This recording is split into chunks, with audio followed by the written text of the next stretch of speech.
We were like, okay, we see music, we've heard music, we love music. I was just like, all right, punk rock's boring as shit already. Let's add theatrical elements to it. And I didn't even think of that until, or we didn't even think about that until we saw Hunter's costumes. We were like, whoa, wait a minute. The title of the movie project that we were working on was going to be called The Scumdogs and the Universe. It always seemed like we weren't working on the same project. We sat down and really duked it out and figured out what each other wanted to do, and that was where Gwar came from.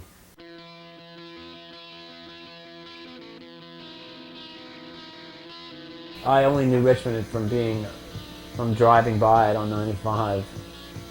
But it's a city that you have to kind of look through the cracks, or look at the cracks.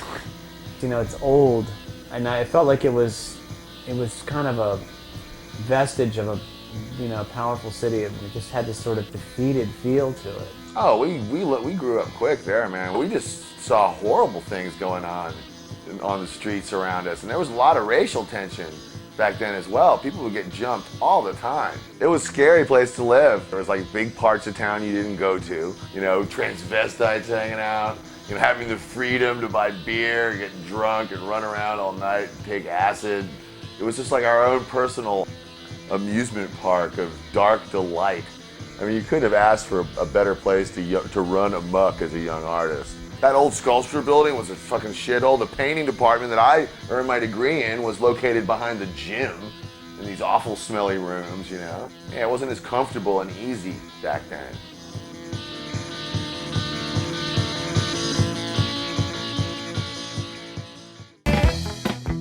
So sort of like what we were trying to do is combine every possible genre that we were into. Because like all through art school, teachers had been telling me that, oh, don't do that, don't, no. You don't want to do that, nobody wants to see that. We just had a lot of people that had just one too many fine art classes, and one of the things that they brainwash you with is like, how horror movies are schlock. Schlock is bad. And my attitude is, no, I disagree. Because I don't think I'm a unique person. I think there are lots of other crazy people out there that are into the same weirdo stuff that I am. So I just wanted to combine all the stuff that I'm into, like barbarians and outer space, dinosaurs, people killing each other, And the horror of art school was you could just be a teacher and hope for tenure and teach other people to be teachers. It's just, and this was, and I blew off art school for, Gwar, alternatives. That was art to me. That was living, breathing art. It was by my own volition, and there wasn't anybody telling me it was wrong. And afterwards, I really didn't have a lot of respect for it. And I spent probably the whole year after I graduated from college being a prison guard and going to swimming in the river.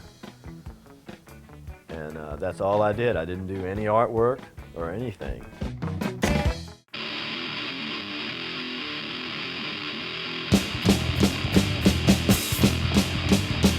Richmond was burgeoning and a happening scene, I would say, at that point. There were 4 or 5 shows every weekend that were worth going to see. And most of them were local bands. At first, I was like so glad to be here because I was like, yay, no more straight edge assholes. But I soon realized that the drunk people that were here were just as cliquish and stuffy and bullshitty as the straight edge people. So, I was kind of glad about that because it caused opposition to what Death Piggy was doing immediately. So my plan was to try to make the spaceship in the dairy building. And that's why he chose in that part of the dairy, because it was already pretty cool looking, and he built his set pieces into the walls around the existing architecture to, as a huge movie set. People that have all these grandiose ideas, but they don't do anything about them. So the first thing when I put the slave pit up is I put the walls, I put the fence up around my little corner of the warehouse building, and I put this sign up that said, Slave Pit, Inc., don't talk about it, do it. It was the corporate mission statement, don't talk about it, do it. And so many people in that scene were all about, they were cafe commandos. They were all talking about it, and one of the things that they would always do is they'd like go, that's not art. That's like, it's not archival. That everything that they'd learned at their critiques at school, you know, and it was, and that fueled us so much. They did not know that they were fueling us. And one of the favorite things that I love it when they come by and look at us, we had a wall that was chain link, and they'd go, why?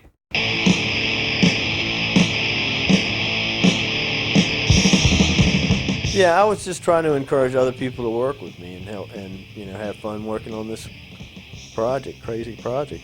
It didn't have the cult of coolness that it has now, and so just to get anybody involved was a big deal. Because everybody hung out with Hunter, basically. It was put to work. And like saying, well, what should we do with this? What if we came up with that? And then somebody else would add an idea. Slave Pit was like a gladiatorial arena of artistic ideas, you know? One of the reasons that the whole thing happened was there are a lot of really driven artists that are really into doing what they do. People just came up with ideas, and as soon as they came up with the ideas, they basically became part of the mythos. In order to have these people pushing in the same direction, you have to allow everybody the freedom to develop their own character. Basically, as soon as something was written down or drawn or a costume piece was made to support the idea, it was there, you know? It's just hard to keep it all together. You know, you have that many people and you work as a collective, you know? It's a fucking nightmare.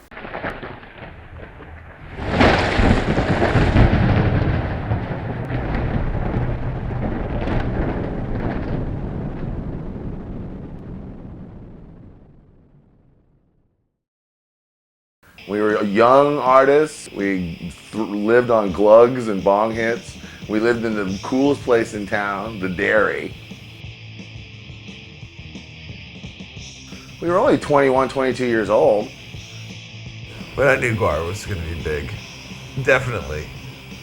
I thought the content was too perfect. It had sex and violence and rock and roll all mixed up in one.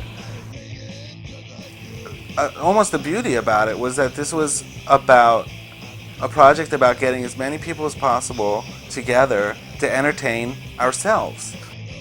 Everybody's into barbarians, dinosaurs, science fiction, spatter flicks, all that stuff, and we just combine all those interests into one entity.